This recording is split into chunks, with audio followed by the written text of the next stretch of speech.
ಶ್ರೀ ಗುರುಭ್ಯೋ ನಮಃ. ಹರಿ ಓಂ.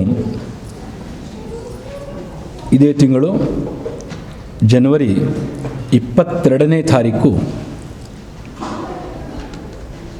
ರಾಮ ಜನ್ಮಭೂಮಿಯಾದಂಥ ಆ ಅಯೋಧ್ಯೆಯಲ್ಲಿ ಶ್ರೀರಾಮನ ಜನ್ಮಸ್ಥಳದಲ್ಲಿ ಬಾಲರಾಮನ ಒಂದು ಪ್ರತಿಷ್ಠಾಪನೆ ನಡೀತಾ ಇದೆ.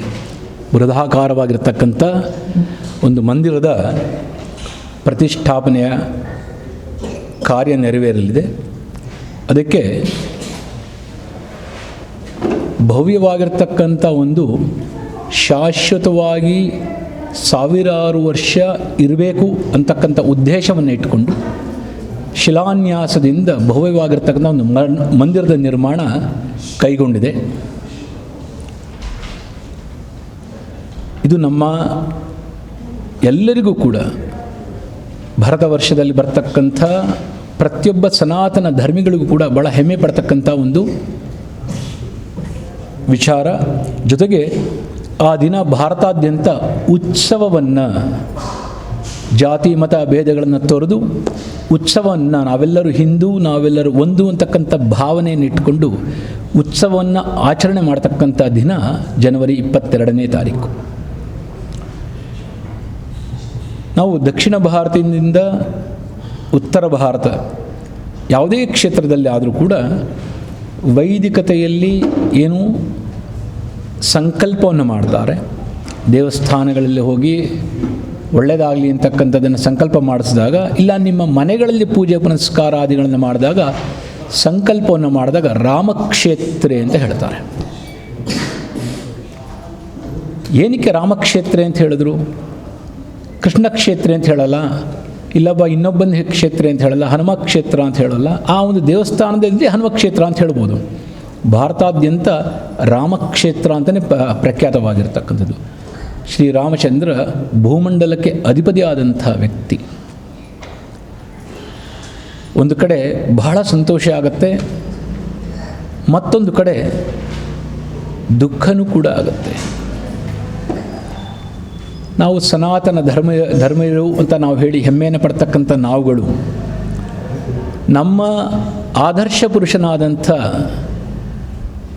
ಆ ಶ್ರೀರಾಮಚಂದ್ರನ ಒಂದು ಮಂದಿರವನ್ನು ಕಟ್ಟಲಿಕ್ಕೆ, ಅವನ ಜನ್ಮಸ್ಥಳದಲ್ಲಿ ಅವನಿಗೋಸ್ಕರ ಆರಾಧ್ಯ ದೇವನಾದಂಥ ಆ ಕೋದಂಡರಾಮನ ಒಂದು ದೇವಸ್ಥಾನವನ್ನು ಮಾಡಲಿಕ್ಕೆ ನಾವು 550 ವರ್ಷಗಳ ನಿರಂತರ ಸಂಘರ್ಷವನ್ನು ಮಾಡಬೇಕಾಗಿ ಬಂತು.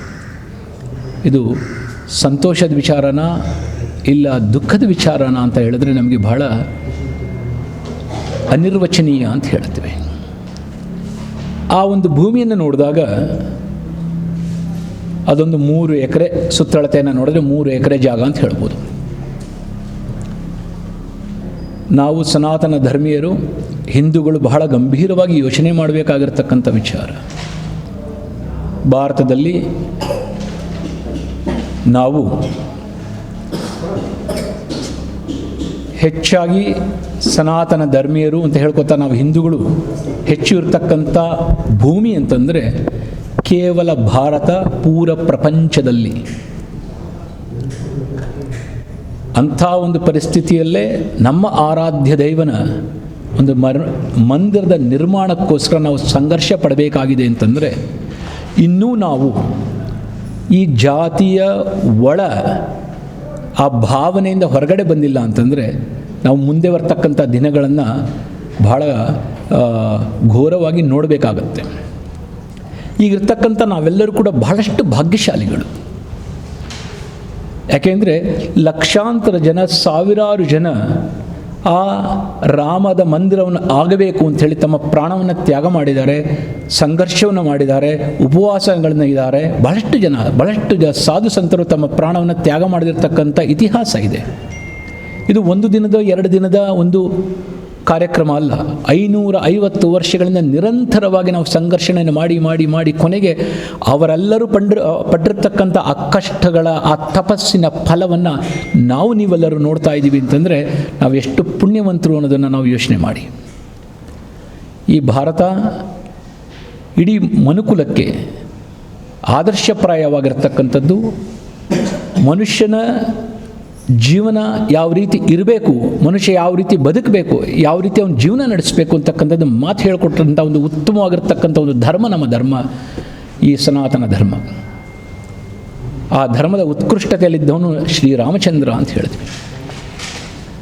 ಬಹಳ ಸಂತೋಷವಾಗುತ್ತೆ, ಭಾಳ ನಾವು ಹೆಮ್ಮೆ ಪಡಬೇಕಾಗಿರ್ತಕ್ಕಂಥ ವಿಚಾರ. ರಾಮ ರಾಮ ಅಂತ ಹೇಳ್ತೀವಿ. ಇನ್ನೊಂದು, ರಾಮನ ಪರಮ ಭಕ್ತನಾದವನು ಹನುಮಂತ.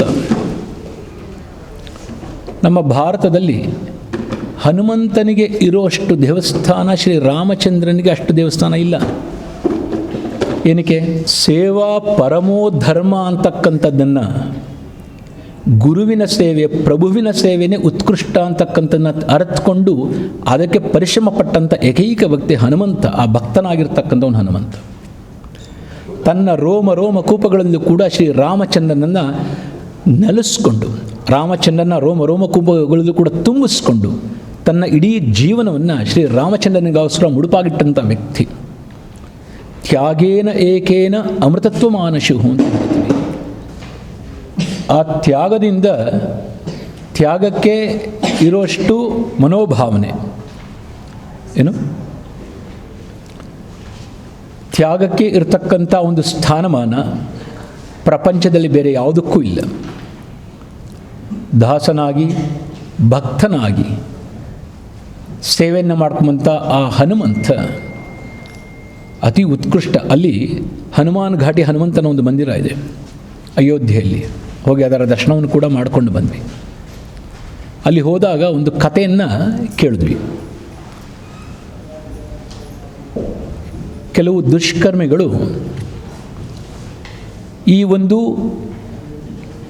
ಮಂದಿರವನ್ನು, ಅದಕ್ಕೆ ಬರ್ತಾ ಇರತಕ್ಕಂಥ ಭಕ್ತಾದಿಗಳನ್ನು ಧ್ವಂಸಗೊಳಿಸಬೇಕು ಅಂತ ಹೇಳಿ ಒಂದು ಸ್ಫೋಟಕ ವಸ್ತುವನ್ನು ಅಲ್ಲಿಟ್ಟಿದ್ರು ಅಂತ ಕೇಳ್ಪಟ್ವಿ.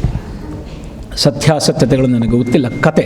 ಅಲ್ಲಿ ಆ ದೇವಸ್ಥಾನಕ್ಕೆ ಹೋದಾಗ ಆ ದೇವಸ್ಥಾನದ ಅರ್ಚಕರಿಂದ ಕೇಳಿದಂಥ ಕತೆ ಇದು. ನಾನು ಸ್ಫೋಟಕ ಇದೆ ಅಂತ ಗೊತ್ತಾದಾಗ ಅದಕ್ಕೆ ಆಗದ ಮಿಲಿಟರಿಯವರು ಬರ್ತಾರೆ, ಎಲ್ಲ ಕಡೆ ಹುಡುಕಾಡ್ತಾರೆ, ಎಲ್ಲೂ ಸಿಗಲ್ಲ. ಇನ್ನೇನೇನೊಂದು 4-5 ಸೆಕೆಂಡಲ್ಲಿ ಅದು ಸ್ಫೋಟಕ ಆಗಬೇಕು ಅಂದಾಗ ಅಲ್ಲಿ ಒಂದು ಕೋತಿ ಒಂದು ವೈರನ್ನು ಕಡಿತಾ ಇರುತ್ತೆ. ಆ ಕೋತಿಯ ಮೇಲೆ ಆ ಗಮನವನ್ನು ಹರಿಸಿದಂಥ ಆ ಆಫೀಸರು ಏನು ವೈರು ಅಂತ ಹತ್ತಿರ ಹೋಗಿ ನೋಡಿದಾಗ ಆ ಬಾಕ್ಸನ್ನು ಓಪನ್ ಮಾಡಿದ್ರೆ ಅಲ್ಲಿ ಅವರಿಗೆ ಆ ಸ್ಫೋಟಕ ವಸ್ತು ಸಿಗುತ್ತೆ. 4 ಸೆಕೆಂಡ್ ಇತ್ತು. ಹನುಮಂತ ಪ್ರತ್ಯಕ್ಷವಾಗಿ ಇವತ್ತಿಗೂ ಕೂಡ ನಿಮ್ಮೆಲ್ಲರನ್ನ ಕಾಪಾಡ್ತಾ ಇರ್ತಕ್ಕಂಥ ಪ್ರತ್ಯಕ್ಷ ದೈವ. ಅವನ ಪ್ರಭು ಶ್ರೀರಾಮಚಂದ್ರ. ಅದರಿಂದ ಈ ರಾಮ ಅಂತ ನಾವೇನಕ್ಕೆ ಹೇಳ್ತೀವಿ ಅಂದರೆ, ರಾ ಅಕ್ಷರವನ್ನು ನೋಡಿದಾಗ ನಿವರ್ತಕ ಅಂತ ಹೇಳ್ತೀವಿ. ಅಂದರೆ ಏನು ನಿವರ್ತಕ? ನನ್ನಲ್ಲಿರ್ತಕ್ಕಂಥ ಏನು ಮದ ಮಾತ್ಸರ್ಯ ಮೋಹ ಮಮಕಾರಾದಿಗಳೇನಿದೆ ಅದನ್ನು ಹೋಗಲಾಡಿಸ್ಕೊಂಡು ನನ್ನನ್ನು ಭವ್ಯತೆಗೆ ಕರೆದುಕೊಂಡು ಹೋಗಿ ತನ್ನ ಸ್ಥಾನದಲ್ಲಿ ಕೂರಿಸ್ಕೊಳ್ತಕ್ಕಂಥವ್ನು ಯಾರಪ್ಪ ಅಂದರೆ ಕೇವಲ ಶ್ರೀರಾಮಚಂದ್ರ ಅಂತ. ಅದು ಉದಾಹರಣೆಯನ್ನು ನೋಡ್ಬೋದು ನಾವು. ಅವನು ದೋಣಿಯನ್ನು ದಾಟಬೇಕಾದ್ರೆ ಹೇಳ್ತಾನೆ, ದೋಣಿ ದಾಟಿಸ್ಬೇಕಾದ್ರೆ ಆ ನಾವಿಕ ಹೇಳ್ತಾನೆ, ಅಪ್ಪ ನಿನ್ನಲ್ಲಿ ಏನು ವ್ಯತ್ಯಾಸ ಇಲ್ಲ ಅಂತ. ಅವನು ಆಶ್ಚರ್ಯ ಆಗುತ್ತೆ. ಪ್ರಭು ಏನು ಅಂತ ಕೇಳಿದಾಗ, ನೋಡು ನೀನು ನಾವಿಕ ನದಿಯನ್ನು ಪಾರು ಮಾಡಿಸ್ತಾ ಇದೆಯಾ, ಇಲ್ಲಿ ಆ ನಾವಿಕ ಹೇಳ್ತಕ್ಕಂಥವನು ನೀನು ಪ್ರಭು ಆಗಿರ್ತಕ್ಕಂಥವನು, ಎಲ್ಲರನ್ನೂ ಸಂಸಾರ ಸಾಗರದಿಂದ ನೀ ಪಾರು ಮಾಡಿಸ್ತೀಯ, ನಾನು ಈ ದೋಣಿಯನ್ನು ಈ ಒಂದು ನದಿಯನ್ನು ಪಾರು ಮಾಡಿಸ್ತಾ ಇದ್ದೀನಿ, ಇಬ್ಬರು ಪಾರು ಮಾಡಿಸ್ತಕ್ಕಂಥವ್ರೆ ಅಂತಾನೆ. ಅವನನ್ನು ಆಲಿಂಗನೆಯನ್ನು ಮಾಡಿಕೊಂಡು ಬಹಳಷ್ಟು ಮರ್ಯಾದೆಯಿಂದ ಗೌರವದಿಂದ ಅವನನ್ನು ಪಕ್ಕದಲ್ಲಿ ಕೂರಿಸ್ಕೋತಾನೆ. ನಿಷಾದ ರಾಜ ಆತ.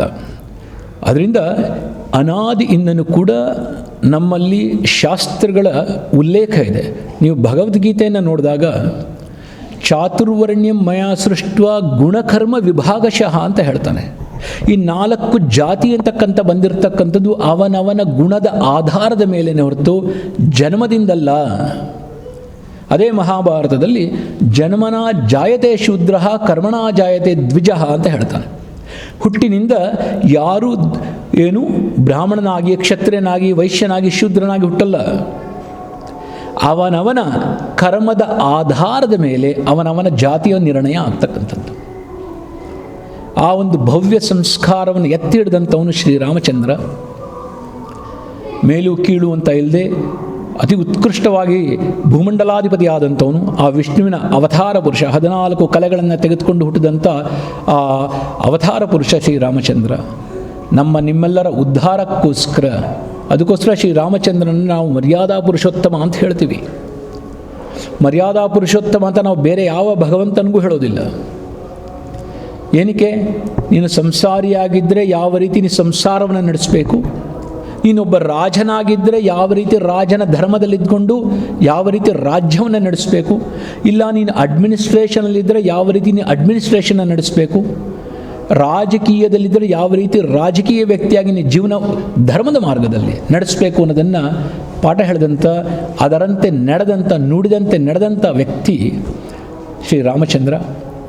ಅವನ ಒಂದು ದೇವಸ್ಥಾನವಾಗ್ತಾ ಇದೆ. ಎಲ್ಲರೂ ಕೂಡ 22ನೇ ತಾರೀಕು ತಮ್ಮ ಮನೆಗಳಲ್ಲಿ ಆ ಒಂದು ಕುಂಭಾಭಿಷೇಕ ಆಗ್ತಕ್ಕಂಥ ಸಮಯದಲ್ಲಿ ಮನೆಯನ್ನು ಶುಭ್ರವಾಗಿ ಇಟ್ಕೊಂಡು ಆ ದೇವರನ್ನು ತೊಳೆದು ದೇವರಿಗೆ ಅಭಿಷೇಕವನ್ನು ಮಾಡಿ, ದೇವರ ಮುಂದೆ ಒಂದು ದೀಪವನ್ನು ಹಚ್ಚಿ ಒಂದು ನಮಸ್ಕಾರವನ್ನು ಮಾಡಿ, ನಿಮ್ಮ ಮನೆಗೂ ಕೂಡ ಆ ಅಯೋಧ್ಯೆಯಿಂದ ಬಂದಿರತಕ್ಕಂಥ ಅಕ್ಷತೆಗಳು ಬಂದು ತಲುಪಿದೆ ಅಂತಕ್ಕಂಥದ್ದು ನನ್ನ ಭಾವನೆ. ಬಹಳಷ್ಟು ಜನ ರಾಷ್ಟ್ರೀಯ ಸ್ವಯಂ ಸೇವಕ ಸಂಘದವರು ಇಡೀ ದೇಶಾದ್ಯಂತ ಮನೆಗೂ ಹೋಗಿ ಕೂಡ ಅದರ ಅಕ್ಷತೆಯನ್ನು ಕೊಟ್ಟಿದ್ದಾರೆ. ಆವತ್ತಿನ ದಿನ ಆ ಅಕ್ಷತೆಯನ್ನು ನಿಮ್ಮ ತಲೆ ಮೇಲೆ ಹಾಕ್ಕೊಳ್ಳಿ, ಇಲ್ಲ ಒಂದು ಸಿಹಿ ತಿಂಡಿಯನ್ನು ಮಾಡಿ ಆ ಅಕ್ಷತೆಯನ್ನು ಆ ಸಿಹಿ ತಿಂಡಿಯಲ್ಲಿ ಹಾಕಿ ಅದನ್ನೇ ಪ್ರಸಾದವಾಗಿ ಸ್ವೀಕಾರ ಮಾಡಿ. ಸಾಯಂಕಾಲದ ದಿನ ಎಲ್ಲರೂ ಕೂಡ ಮನೆಯಲ್ಲಿ ಕೊನೆಯ ಪಕ್ಷ 5 ದೀಪವನ್ನಾದರೂ ಹಚ್ಚಿ. ಏನಕ್ಕೆ 5 ಅಂತ ಹೇಳ್ತೀನಿ ಅಂದರೆ, ಈ ಶರೀರ ಆಗಿರ್ತಕ್ಕಂಥದ್ದು ಆ ಪಂಚಭೂತಿಗಳಿಂದನೇ. ಆ 5 ಅಂತಕ್ಕಂಥದ್ದು ಬಹಳ ಪ್ರಧಾನ. ಪಂಚಪ್ರಾಣ ಅಂತಲೂ ಹೇಳ್ತೀವಿ, ಪಂಚ ಉಪಪ್ರಾಣ ಅಂತ ಹೇಳ್ತೀವಿ. ಶರೀರ ಆಗಿರೋದು ಈ 5 ಭೂತಗಳಿಂದ. ಆ ದೀಪ ಹಚ್ಚೋದ್ರಿಂದ ಈ ಅಂತರ್ಜ್ಯೋತಿ ಅಂತಕ್ಕಂಥದ್ದು ಏನಿದೆ, ಆ ಅಂತರ್ಜ್ಯೋತಿ ನಮ್ಮಲ್ಲೂ ಬೆಳಗತ್ತೆ. ಆ ಹೃದಯಾಕಾಶದಲ್ಲಿರ್ತಕ್ಕಂಥವನು ಆ ಭಗವಂತ ಬಿಟ್ಟರೆ ಬೇರೆ ಯಾರೂ ಇಲ್ಲ. ಏನು ಸನ್ನಿವಿಷ್ಟ ಅಂತ ಹೇಳ್ತೇನೆ ನಾನು. ಎಲ್ಲರ ಹೃದಯದಲ್ಲಿ ನಾನೇ ಇರ್ತಕ್ಕಂಥವನು ಅಂತ ಭಗವಂತ ಜೋರಾಗಿ ಹೇಳಿದ್ದಾನೆ.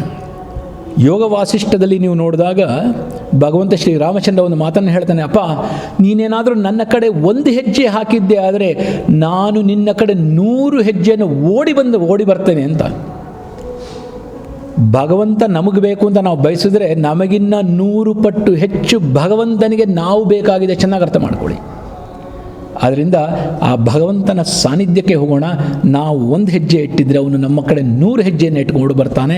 ಅದರಿಂದ ನಿಮ್ಮ ಮನೆಗಳಲ್ಲಿ ಆ ಭಗವಂತನ ಸಾನ್ನಿಧ್ಯ ಬರಲಿ, ಅವನು ಓಡೋಡಿ ನಿಮ್ಮ ಮನೆಯೊಳಗೆ ಬರಲಿ ಅಂತ ಹೇಳ್ತಾ, ಎಲ್ಲರೂ ಕೂಡ ಆ ಸಂಧ್ಯಾ ಸಮಯದಲ್ಲಿ 5 ದೀಪಗಳನ್ನು ಹಚ್ಚಿ ಎಲ್ಲರೂ ಕೂಡ ಶುಭ್ರವಾಗಿದ್ದು ಅವತ್ತಿನ ದಿನ ದೀಪಾವಳಿಯ ಮಹೋತ್ಸವವನ್ನು ಕೂಡ ಆಚರಣೆ ಮಾಡಿ ಅಂತ ಹೇಳ್ತಾ ತಮ್ಮೆಲ್ಲರಿಗೂ ಶುಭ ಕೋರ್ತಾ ಇದ್ದಾನೆ. ಶ್ರೀ ಗುರುಭ್ಯೋ ನಮಃ. ಹರಿ ಓಂ ತತ್ಸತ್.